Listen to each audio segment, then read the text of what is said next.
എനിക്ക് ഇൻസ്റ്റാഗ്രാമിലും വാട്സപ്പിൻ്റെ അകത്തൊക്കെ മെസ്സേജ് ചെയ്യുന്നുണ്ട്, ഈ ഷാജിദ ഷാജി പറഞ്ഞ ജസ്റ്റ് ഞാനാണോന്ന്. യാതരടെ ഈ അമ്മച്ചി, എനിക്ക് പരിചയമില്ല. ഏതോ ഒരു ഷാജിദ ഷാജി മറ്റേ യൂട്യൂബറാണ് പോലും. ഞാൻ ജസ്റ്റ് അടിച്ചു നോക്കിയിട്ടോ കുറേ ആൾക്കാരുടെ റിയാക്ഷൻ വീഡിയോ കണ്ടു. അപ്പോൾ ആശാത്തിനെ എനിക്ക് അറിയ പോലും ഇല്ല.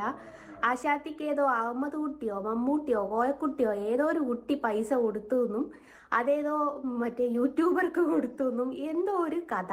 അതിൽ ജസ്ന എന്നുള്ളൊരു പേരെടുത്തിട്ടിട്ടുണ്ട്. ആ ജസ്ന ഞാനല്ല, എൻ്റേത് ഇങ്ങനെ അല്ല ഗായ്സ്. അതും കൂടി ഒന്ന് മനസ്സിലാക്കൂ ഗായ്സ്. എന്തൊരു കഷ്ടാണ്. എൻ്റെ പേര് ജസ്ന സലീം എന്നാണ്.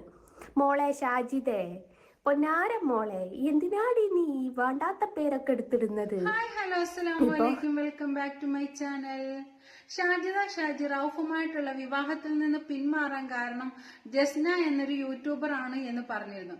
ഈ ജസ്നയ്ക്ക് റൌഫ് 3 ലക്ഷം രൂപയോളം കൊടുത്ത് എന്നിട്ട് ജസ്ന റൌഫിനെ ചീറ്റ് ചെയ്തു എന്നാണ് പറഞ്ഞിരുന്നത്. ഇതൊന്നുമല്ല രസം. ഷാജിദ ഷാജി ജസ്നയുടെ പേരൊന്ന് പരാമർശിച്ച് ജസ്ന എന്നേ പറഞ്ഞിട്ടുള്ളൂ. അപ്പോഴേക്ക് യൂട്യൂബിലുള്ള ജസ്നമാരെല്ലാം നിരനിരയായിട്ട് വരാൻ തുടങ്ങി. ഞാനല്ല ജസ്ന, ഞാനല്ല ഷാജിദ പറഞ്ഞു ജസ്ന എന്ന് പറഞ്ഞിട്ടൊക്കെ ഓരോ വീഡിയോസും കാര്യമൊക്കെ ആയിട്ട് ഇങ്ങനെ വരാൻ തുടങ്ങി. എന്നാൽ ഇത് ചില കമന്റുകൾ, ജസ്നമാരുടെ കമന്റുകളിൽ ചെന്നിട്ട് ചിലർ ചോദിക്കുന്നുണ്ട്, നിങ്ങളാണോ ആ ജസ്ന ഷാജിദ പറഞ്ഞ, ഷാജിദയുടെ വീഡിയോയിൽ പറഞ്ഞ ജസ്ന നിങ്ങളാണോ എന്ന് ചോദിച്ചിട്ട് കുറെ ജസ്നമാരുടെ പുറകില് കുറെ കമന്റ് ഇടുന്ന ആൾക്കാരൊക്കെ ചെന്ന് ചോദിക്കുന്നുണ്ടായിരുന്നു, നിങ്ങളാണോ എന്നൊക്കെ ചോദിച്ചിട്ട്. കണ്ണന്റെ ചിത്രം വരയ്ക്കുന്ന ജസ്നയും ഇതിനകത്ത് വിവാദത്തിൽ വന്നിട്ടുണ്ട്. ശരിക്കും ഞാനും കരുതിയത്, എനിക്ക് ഈ യൂട്യൂബിനകത്ത് മറ്റുള്ള ജസ്നമാരെ ഒന്നും അറിയാത്തത് കൊണ്ട് ഞാനും കരുതി ആ കണ്ണന്റെ പടം വരച്ച ജസ്നയെ മാത്രമേ എനിക്കറിയുള്ളൂ.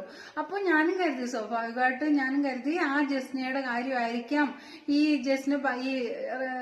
ഷാജിദ പറയുന്നത് എന്ന് ഞാനും കരുതി. അപ്പൊ എന്നെ പോലെ കുറെ ആൾക്കാർ കരുതിയിട്ടുണ്ടാവും. കാരണം ഇവരെ ഇടയ്ക്കിടയ്ക്ക് ഇവരെ അങ്ങ് കൃഷ്ണനെ ചേർത്ത് പിടിച്ചാൽ ഇത്രത്തോളം പൊള്ളുമെന്നുള്ളത് കൃഷ്ണനോടുള്ള വിശ്വാസം കൊണ്ട് തന്നെയാണ് ഈ വരയായിട്ട് മുമ്പോട്ട് പോയത്. ആദ്യം വെറും ഒരു കൗതുകമായിരുന്നു, പിന്നെ അതൊരു വരുമാന മാർഗമായി, പിന്നെ അത് വിശ്വാസത്തോടെ കൂടെ മുമ്പോട്ട് കൊണ്ടുപോയാൽ തുടങ്ങി. പക്ഷെ മറ്റു മതത്തിന്ന് വന്ന് കണ്ണനെ ചേർത്ത് പിടിച്ചതുകൊണ്ടായിരിക്കാം ഒരു പക്ഷെ സോഷ്യൽ മീഡിയ എന്നെ ഇങ്ങനെയും ഉപദ്രവിക്കുന്നത്. ഞാൻ ചെയ്ത തെറ്റ് എന്താണ്? മറ്റൊരു മതസ്ഥയായിട്ട് കണ്ണനെ ചേർത്ത് പിടിച്ചതാണോ ഞാൻ ചെയ്ത തെറ്റ്? അതാണോ നിങ്ങൾ എന്നിൽ കാണുന്ന തെറ്റ്? പലരും പറയുന്നു ഞാൻ ഹിന്ദുക്കളെ പറ്റിച്ച് ജീവിക്കുകയാണെന്ന്. ഞാൻ പറ്റിച്ചിട്ടല്ല ജീവിക്കുന്നത്, ഞാൻ അധ്വാനിച്ചിട്ടാണ് ജീവിക്കുന്നത്. ഞാൻ ഉറക്കൊഴിഞ്ഞ് ചിത്രം വരച്ചിട്ടാണ് ജീവിക്കുന്നത്. ആ കഴിവിനെ വിട്ടതുകൊണ്ടാണ് ഞാൻ ഇത്രത്തോളം മോശക്കാരിയായി സമൂഹത്തിന്റെ മുമ്പിൽ മാറിയത്.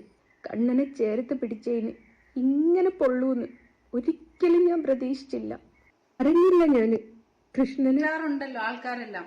അപ്പൊ ഞാൻ സ്വാഭാവികമായിട്ടും കരുതി ഈ ജസ്നയുടെ കാര്യമായിരിക്കും ഷാജിദ പറയുന്നത് എന്ന്. പക്ഷെ ഈ ജസ്ന പിന്നിപ്പോ രംഗത്ത് വന്നിരിക്കുകയാണ്. ജസ്ന പറയുന്നുണ്ട്, ഞാനല്ല ഷാജിദ പറയുന്ന ആള്, ഞാനല്ല എന്നും പറഞ്ഞിട്ട് കുറെ ഷാജിദയ്ക്ക് വേണ്ടിയിട്ട് കുറച്ച് മറുപടിയൊക്കെ ആയിട്ട് ഈ ജസ്ന വന്നിട്ടുണ്ട്. അപ്പൊ നമുക്ക് ആ ജസ്നയ്ക്ക് പറയാനുള്ളത് എന്താണെന്നൊന്ന് കേട്ടു നോക്കാം. ഹലോ ഗായ്സ്, ജീവിക്കാൻ സമ്മതിക്കൂലല്ലേ ഒരു വിധേനെ? യാതരടെ ഈ ഷാജിദ ഷാജി നമ്മളൊരു കണക്കിലും ജീവിക്കാൻ അനുവദിക്കൂല എന്നുള്ള രീതിയിൽ ഓരോന്നിറങ്ങും. എനിക്ക് ഇൻസ്റ്റാഗ്രാമിലും വാട്സപ്പിൻ്റെ അകത്തൊക്കെ മെസ്സേജ് ചെയ്യുന്നുണ്ട്, ഈ ഷാജിദ ഷാജി പറഞ്ഞ ജസ്റ്റ് ഞാനാണോന്ന്. യാതരടെ ഈ അമ്മച്ചി, എനിക്ക് പരിചയമില്ല. ഏതോ ഒരു ഷാജിദ ഷാജി മറ്റേ യൂട്യൂബറാണ് പോലും. ഞാൻ ജസ്റ്റ് അടിച്ചു നോക്കിയിട്ടോ കുറേ ആൾക്കാരുടെ റിയാക്ഷൻ വീഡിയോ കണ്ടു. അപ്പോൾ ആശാത്തിനെ എനിക്ക് അറിയ പോലും ഇല്ല. ആശാത്തിക്ക് ഏതോ അഹമ്മദ് കുട്ടിയോ മമ്മൂട്ടിയോ കോയക്കുട്ടിയോ ഏതോ ഒരു കുട്ടി പൈസ കൊടുത്തു എന്നും അതേതോ മറ്റേ യൂട്യൂബർക്ക് കൊടുത്തു എന്നും എന്തോ ഒരു കഥ. അതിൽ ജസ്ന എന്നുള്ളൊരു പേരെടുത്തിട്ടിട്ടുണ്ട്. ആ ജസ്ന ഞാനല്ല, എൻ്റേത് ഇങ്ങനെ അല്ല ഗായ്സ്. അതും കൂടി ഒന്ന് മനസ്സിലാക്കൂ ഗായ്സ്. എന്തൊരു കഷ്ടാണ്. എൻ്റെ പേര് ജസ്ന സലീം എന്നാണ്. മോളെ ഷാജിദേ, പൊന്നാര മോളെ, എന്തിനാടി നീ വേണ്ടാത്ത പേരൊക്കെ എടുത്തിടുന്നത്? ഇപ്പോൾ എത്രയോ ആൾക്കാർ എനിക്ക് പേഴ്സണലായിട്ട് മെസ്സേജ് ചെയ്യുന്നുണ്ട് ഗൈസ്.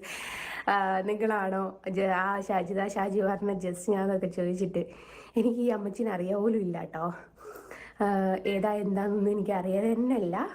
അപ്പോൾ ഞാൻ പറഞ്ഞില്ലേ, അടിച്ചു നോക്കിയിട്ട് കുറേ റിയാക്ഷൻ വീഡിയോസ് കണ്ടു. എൻ്റെ സമാധാനത്തിന് ജസ്ന അടിച്ചപ്പം ജസ്നാസ് വ്ളോഗ് എന്ന് പറഞ്ഞിട്ട് ഏതൊരു ലേഡീനെ കണ്ടു. ആ ലേഡീനെ തന്നെയാണോ ഉദ്ദേശിച്ചതെന്നുള്ളതും ഒന്നും എനിക്കറിയില്ല കേട്ടോ ഗൈസ്.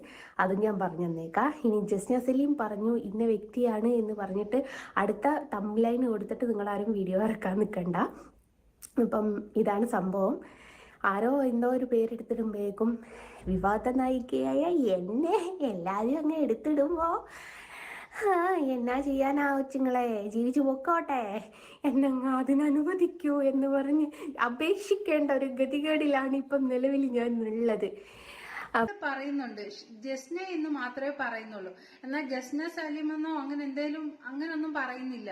അതുകൊണ്ടാണ് ഈ ജസ്നമാരെല്ലാം വരിയായിട്ട് ഇങ്ങ് വന്നത്.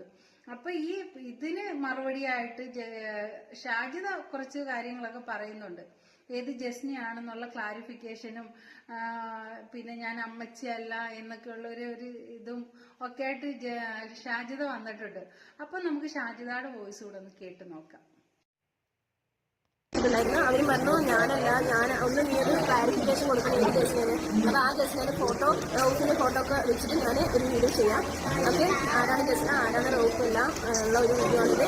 കണ്ടു നോക്കി. അവളെ കുറിച്ചിട്ടാണ് ഞാൻ പറഞ്ഞത്. അല്ലാണ്ട് ഈ പറയുന്ന ഈ കണ്ണനെ വരച്ചു കൂട്ടുന്ന ജസ്നയല്ല. നീ പേടിക്കണ്ട, നീ അടുത്ത വിവാദത്തിലേക്കൊന്നും വരണ്ട. അല്ലാണ്ട് തന്നെ എനിക്ക് ഒരുപാട് വിവാദങ്ങളുണ്ട് മോളെ. അമ്മച്ചി നീയാണ് അമ്മച്ചി, കാണുന്നവർക്ക് തന്നെ മനസ്സിലാവും ഏത് അമ്മച്ചിയാണെന്ന്. ഓക്കെ, പറഞ്ഞ് എന്തെങ്കിലുമൊക്കെ പറയുമ്പോഴേക്കും വന്ന് തള്ളിക്കോളും. അപ്പൊ ഞാൻ പറഞ്ഞ ജസ്ന ഇതാണ് കേട്ടോ, യൂട്യൂബർ ജസ്ന. പിന്നെ ഇവളുടെ കാമുകൻ റൌഫ്, ഇതാണ് കേട്ടോ ഞാൻ പറഞ്ഞ ജസ്ന റൌഫും.